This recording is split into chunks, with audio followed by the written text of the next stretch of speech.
আজ আমরা এই সেটের যে দীর্ঘ উত্তরধর্মী যে পার্টটা আছে তার আমরা 19, 20, 21 এই তিনটে অঙ্ক বাকি আছে। এই তিনটে অঙ্ক আমরা করছি। দেখো 19এরটা কী বলেছে, বলছে সেট প্রক্রিয়া প্রয়োগে প্রমাণ করো যে 231 ও 260 সংখ্যা দুটি পরস্পর মৌলিক। মানে এই দুটো সংখ্যা আমাকে পরস্পর মৌলিক আমাকে দেখাতে হবে।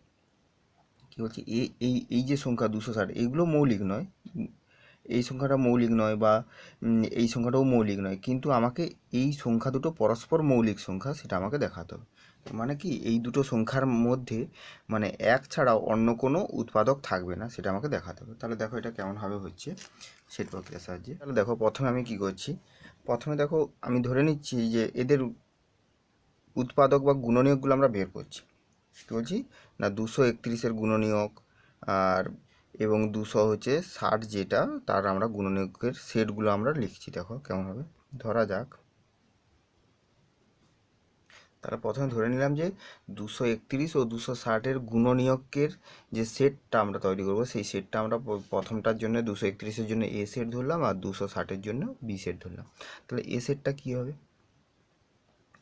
231-এর গুণনীয়ক মানে 231-কে ভেঙে যেগুলো পাচ্ছি মানে 1 পাবো, 3, 7, 11, 21, 33, 77 আর 231 এগুলো। তাহলে কী পেলাম, 1, 3, 7, 11, 21, 33, 77, 231। আর বি সেটটা কী হবে, 1, 2, 4, 5, 10, 13, 20, 26, 52, 65, 130, 260। তাহলে কী কী পেলাম, 1, 2, 4, 5, 10, 13, 20, 26, 52, 65, 130, 260। এবার এদের আমরা কমন পদ এক ছাড়া যদি অন্য কিছু থাকতো তাহলে আমরা পরস্পর মৌলিক সংখ্যা বলতে পারতাম। দেখো এইগুলোর মধ্যে কমন পদ এক ছাড়া অন্য কিছু হচ্ছে 3, 7, এইগুলোর সঙ্গে এইগুলো যদি আমরা দেখি, কোনো কমন পদ আমি পাবো না এক ছাড়া। তাহলে আমি এখান থেকে আমরা এ ইন্টারসেকশান বি মানে ছেদ অংশটা কী পেলাম, শুধুমাত্র 1 পেলাম।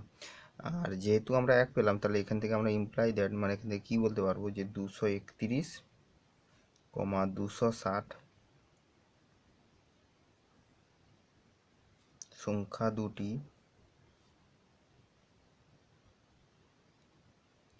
পরস্পর মৌলিক। বোঝা গেল যে 1 ছাড়া যদি অন্য কোনো সংখ্যা যদি সেটের মধ্যে এখানে 1 হয়তো ধরো 2 কমা বা 4 কমা 1, 2 এরকম যদি হয়ে যেত তাহলে আমরা সেটা পরস্পর মৌলিক সংখ্যা বলতে পারতাম না। শুধু 1 পাওয়ার জন্য আমরা পরস্পর মৌলিক সংখ্যা দুটো পরস্পর মৌলিক সংখ্যা হলো। ঠিক আছে, এরপর নেক্সট 20টা দেখো বলেছে। 20 হচ্ছে, মনে করো A1, A2 ডট ডট করে A30, এই 30টি সেটের প্রত্যেকটিতে 5টি এবং B1, B2 ডট ডট করে BN, এই n সংখ্যক সেটের প্রত্যেকটিতে 3টি করে পদ আছে। মানে A1 সেটে কটা পদ আছে, এখানে এক্ষেত্রে যে মনে করো A1, A2 30টি সেটের প্রত্যেকটিতে 5টি করে, মানে A1 সেটে 5টা পদ আছে, A2 সেটে 5টা পদ আছে, A30 সেটেও 5টা পদ আছে। তাহলে প্রত্যেকটা সেটে যদি 5টা করে পদ থাকে তাহলে মোট কটা পদ হবে, A1, A2, A3 করে মোট 30টা সেটে মোট কটা পদ হবে, 30 × 5 মানে 150টা পদ হবে। একই রকম এখানে B1, B2 ডট ডট করে প্রত্যেকটি সেটে 3টি পদ বলেছে, তাহলে B1 সেটে 3টি, B2 সেটেও 3টি, এরকম করে টোটাল BN যতগুলো সেট আছে সমস্ত সেটে তাহলে কত হবে, n সংখ্যক সেটে যদি প্রত্যেকটাতে 3টি করে থাকে তাহলে 3n সংখ্যক পদ আছে টোটাল। এখন কি বলছি যে ধরো A1 union A2 union dot dot করে ইউনিয়ন যে A30, এটার যা ইউনিয়ন হবে সেটা সমান B1 ইউনিয়ন B2 ইউনিয়ন এটারও ইউনিয়নের সঙ্গে সমান হবে, আর সেটা S ধরে নিচ্ছি যে এর ইউনিয়ন যেটা এদেরও ইউনিয়ন করলে সেটা S এর সঙ্গে সমান হবে। বুঝল? এবার মনে করো S এর প্রত্যেকটি পদ ঠিক 10টি A সেটে এবং 9টি B সেটে আছে। মানে এস তো সার্বিক সেট, এই যে ইউনিয়ন করা হচ্ছে মানে সার্বিক সেট। এবার সার্বিক সেটটাকে এস বলেছি। এবার এস সেটের মধ্যে কি সমস্ত পদ আছে। এবার মনে করো এস সেটের প্রত্যেকটি পদ, মানে সার্বিক সেটে যতগুলো পদ আছে তার প্রত্যেকটা পদ কেউ 10টি এ সেটের পদ এবং 9টি বি সেটের পদ বি সেটে আছে। তাহলে এন এর মান নির্ণয় করতে বলছে। তার মানে দেখো, তাহলে আমার এখানে কি হচ্ছে যে এস সেট যেটা এস সেট, সেই এস সেটে যতগুলো পদ আছে তার মধ্যে ধরো আমি কথাই বললাম যে 1 আছে পদ, 2 আছে পদ, ধরো 3 আছে পদ। এই যদি আমি যদি বলি এই দুই পদটা প্রত্যেকটি বলছি এস সেটের প্রত্যেকটি পদ 10টি এ সেটে আছে, মানে A1 set, A2 set, A3 set এরকম করে করো। ধরো আমি দুই দুই হচ্ছে 10টা সেটে আছে, মানে A1এও আছে, A2 আছে, A3 আছে, এরকম করে ধরো A10এও 10টা আছে। টোটাল 10টা A1 সেটের মধ্যে 10টা দুই দুই আছে সমস্ত 10টা সেটের মধ্যে। একই রকম একও 10টা সেটের মধ্যে আছে, সেটা এই সেটগুলো হতে পারে বা অন্য কোনো 30টা সেটের মধ্যে যে কোনো 10টাতে A1 সেট আছে, মানে A1 পদ আছে। আবার A3 পদও এরকম 10টা সেটের মধ্যে আছে। আর এই A1 পদটা বি সেটে কটা আছে না, 9টা বি সেটে, মানে বি সেট কটা ছিল, বি সেট এন সংখ্যক ছিল, তার মধ্যে 9টা বি সেটে A1 আছে, আবার 9টা বি সেটে A2 আছে। এইভাবে আমাকে বলেছে এখানে। তাই বলা আছে যে এটা এস বলেছে, মনে করতে হবে যে এস এর প্রত্যেকটি পদ, এস এর কটি পদ না প্রত্যেকটি পদ ঠিক 10টি A1 সেটে, 10টা A1 সেটে, এরকম করে A1 সেটে কটা আছে, 10টা A1 সেটে আছে এবং 9টি বি সেটে আছে। তাহলে এন এর মান আমাকে নির্ণয় করা। তাহলে দেখো এটা কেমন হচ্ছে, খুব সহজ আছে এটা।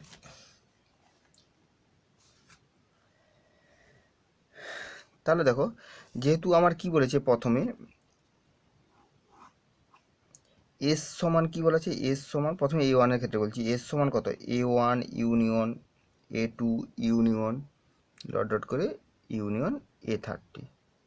তাহলে এইটা, এবং প্রতিটি A1 বা A2 A3 মানে প্রতিটি আইতে আয়ের মান 1 হলে A1 হবে, আয়ের মান A2। তাহলে আমি এটা লিখতে পারি এস সমান এত, এবং আর কি বলা আছে, প্রতিটি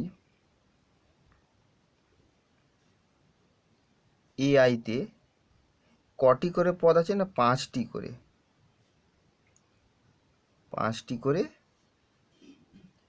পদ আছে। এটা আমার প্রথমেই বলা ছিল যে প্রতিটি আইতে 5টি করে পদ আর প্রতিটি বি বি সেটগুলোতে 3টি করে পদ আছে। তাহলে টোটাল সেট কটা হচ্ছে 30টা।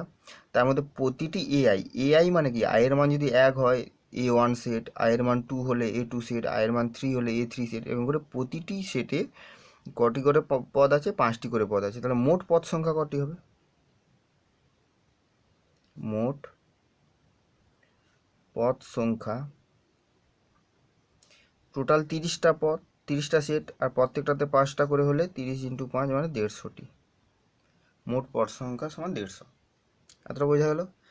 এরপর কি বলেছে, কিন্তু এস যে সেটটা ছিল, এস সেটের সার্বিক সেট মানে এস সেটের মধ্যে এই A1 A2 A3 করে A30তে যতগুলো পদ আছে সমস্ত এস সেটের মধ্যে।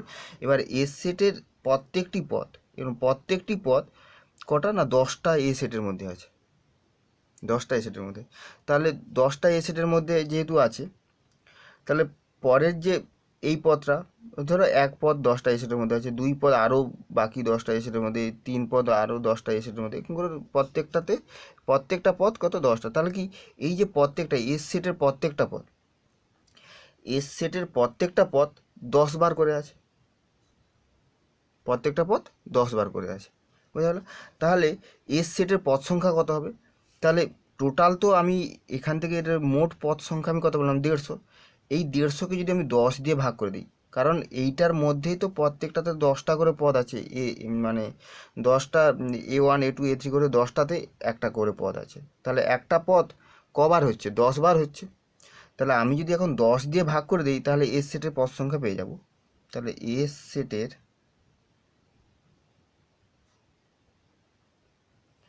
পদ সংখ্যা সমান 150/10 সমান 15। এটা বোঝা গেল। কারণ আমার তো বারবার বলছি দেখো যে আমার প্রত্যেকটা, এটা টোটাল টোটাল মানে কি, আমার এটা ইউনিয়ন ঠিক আছে, কিন্তু আমাকে মোট পদ সংখ্যা যখন করছি তখন তো ইউনিয়ন করছি না। ইউনিয়ন করলে এখানে দেখো এক্সট্রা যে পদগুলো ডবল, অনেক অনেক অনেক পদগুলো যেগুলো ডবল ডবল হয়েছে সেগুলো সব চলে এসছে এই 150-র মধ্যে টোটাল। এবার এই 150-র মধ্যে 150টা যেহেতু বের করেছি, সেখানে আমার কি হচ্ছে না, এক একটা পদ এর সেটের প্রত্যেকটা পদ 10 বার করে আছে, ওই জন্য আমাকে 10 দিয়ে ভাগ করে আমাকে কি করা হলো, যে এর সেটের মোট পদ সংখ্যা আমি কত পেলাম, 15 পেলাম। একই রকম বি সেটের ক্ষেত্রে করব। তাহলে এস সমান কি বলা আছে, এস সমান B1 union B2 union union BN, এবং আর কি বলা আছে না, প্রতিটি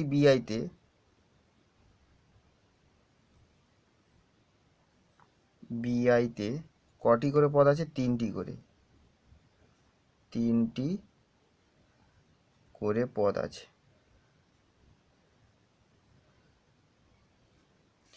তাহলে মোট পদ সংখ্যা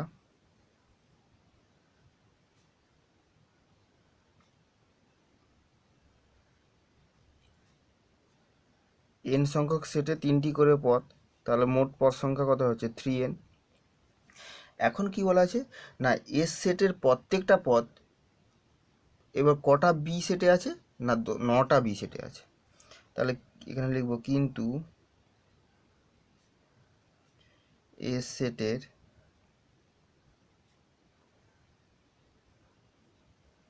প্রতিটি পদ 9টি বি সেটের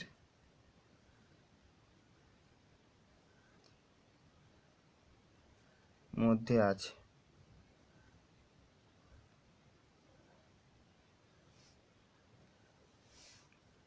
তাহলে এস সেটের পদ সংখ্যা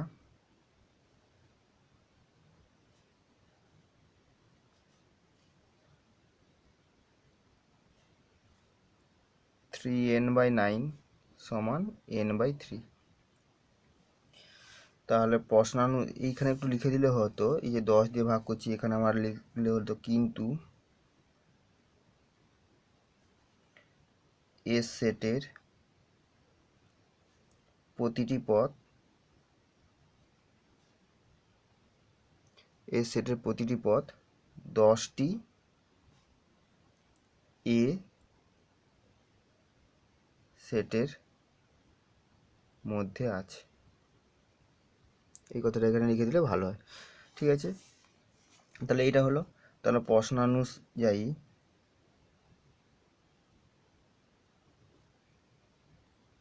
কি বলতে পারি না, n/3 সমান 15, কারণ এ সেটের পদ সংখ্যা এখানে n/3 আর এখানে এস সেটের পদ সংখ্যা কত পেলাম, 15 পেলাম, তাই দুটো সমান, বা n সমান 45। তাহলে n সমান কত পেলাম, 45। আমাকে n এর মান চেয়েছিল, তাহলে n এর মান আমরা 45 পেলাম। বোঝা গেল। এবার নেক্সট দেখো 21-টা কি বলেছে, একটি সভার 100 জন লোকের মধ্যে 29 জন ভারতীয় মহিলা এবং 23 জন ভারতীয় পুরুষ। ওই ভারতীয়দের মধ্যে 4 জন ডাক্তার এবং 24 জন হয় পুরুষ নয়তো ডাক্তার। তাহলে সভায় কোনো বিদেশি ডাক্তার নেই, সভায় কতজন বিদেশি ছিলেন, আর সভায় মহিলা ডাক্তারের সংখ্যা বা কত ছিল। অঙ্কটা ভালো করে পড়বে, কি বললাম পড়া হলো। এবার দেখো অঙ্কটা কি হচ্ছে। আমি প্রথমে ধরে নিচ্ছি যে ভারতীয় মহিলার সেটটাকে আমরা এফ সেট ধরে নেবো, আর পুরুষের সেটকে এম ধরে নেবো, ফিমেলকে এফ আর পুরুষকে মেল বলা হয়, তাই আমরা এম ধরে নিচ্ছি। ধরি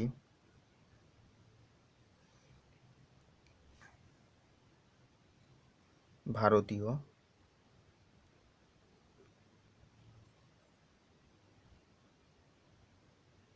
মহিলা সেট এফ ও ভারতীয় পুরুষের সেট এম, আর ভারতীয় ডাক্তারের সেটকে ডি ধরে নিচ্ছি। ভারতীয় ডাক্তারের সেটকে আমরা কি ধরে নিলাম, ডি ধরে নিলাম। বোঝা গেল? তাহলে দেখো আমার ভারতীয় মহিলা যেটা, ভারতীয় মহিলা আমার 29 জন বলেছে, আর ভারতীয় পুরুষ আমার কতজন না 23 জন বলেছে। তাহলে এখান থেকে মোট ভারতীয় সংখ্যা,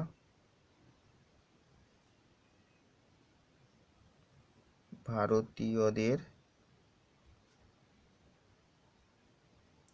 সংখ্যা সমান কত, N of F plus N of M, এটা কত 29 প্লাস 23 সমান 52। তাহলে মোট ভারতীয়দের সংখ্যা হচ্ছে 52 জন পেলাম। তাহলে বিদেশিদের সংখ্যা পেয়ে যাব, মোট বিদেশিদের সংখ্যা। তাহলে অতএব মোট বিদেশির সংখ্যা টোটাল কতজন ছিল, 100 জন। সেখান থেকে ভারতীয় হচ্ছে 52 জন, বিয়োগ করলে 48 জন বিদেশি। বুঝা গেল? এবার হচ্ছে কি না, আমার ভারতীয় ডাক্তারের সংখ্যা, ভারতীয় ডাক্তারের সংখ্যা কত, 4 জন বলা আছে। মানে কি এখানে বলা আছে এন অফ ডি, এটা কত বলা আছে, 4 বলা আছে। আর কি বলা আছে, এবং 24 জন কি বলছে, পুরুষ নয়তো ডাক্তার, হয় পুরুষ হবে না হয় ডাক্তার হবে। তাহলে N of M union D, হয় পুরুষ নয়তো ডাক্তার, আমার পুরুষ ডাক্তার হতে পারে, সেটা কত 24 বলা আছে। আর আমাকে কি বের করতে হবে না, সবাই ভারতীয় মহিলা ডাক্তারের সংখ্যা কত ছিল। তাহলে মহিলা ডাক্তারের সংখ্যা কত ছিল, তাহলে প্রথমে দেখো আমরা মহিলা ডাক্তার বের করব। কি বলছি, প্রথমে মহিলা ডাক্তার, কিন্তু মহিলা ডাক্তার বের করতে গেলে এখানে মহিলা বলা আছে, মহিলা এতজন 29 জন, কিন্তু ডাক্তার কতজন, মহিলা ডাক্তার কতজন বলা নেই, কিন্তু পুরুষ ডাক্তার বলা আছে। হয় পুরুষ নয়তো ডাক্তার এরকম বলা আছে, হয় পুরুষ নয়তো ডাক্তার বা পুরুষ ডাক্তার, টোটাল 24 জন। এদের মধ্যে পুরুষ এবং ডাক্তার সেটা কতজন আছে সেটা আমরা বের করতে পারবো। কী হবে দেখো, যে আমরা জানি N of M intersection D সমান কত, N of M plus N of D minus N of M union D. N of M কত বলা আছে, এন অফ এম বলা আছে 23 জন, এন অফ ডি 4 জন, N of A union D কত বলা আছে, এটা 24 জন। তাহলে এটা বিয়োগ করলে 27, 24, 3 জন। তাহলে পুরুষ ডাক্তার কতজন পেলাম, 3 জন, আর ভারতীয় ডাক্তার 4 জন ছিল, তাহলে বাকি একজন কত, মহিলা ডাক্তার। অতএব মহিলা ডাক্তারের সংখ্যা সমান 4 মাইনাস 3 সমান 1। বোঝা গেল কীভাবে হলো? ঠিক আছে, তাহলে আমাদের দীর্ঘ উত্তরধর্মী শেষ হলো। নেক্সট ভিডিওতে আমরা বাকি যে বহু বিকল্প উত্তরধর্মী যে বাকি রয়েছে, এই বহু বিকল্প উত্তরধর্মী কোশ্চেনগুলো আমরা আলোচনা করব। ঠিক আছে।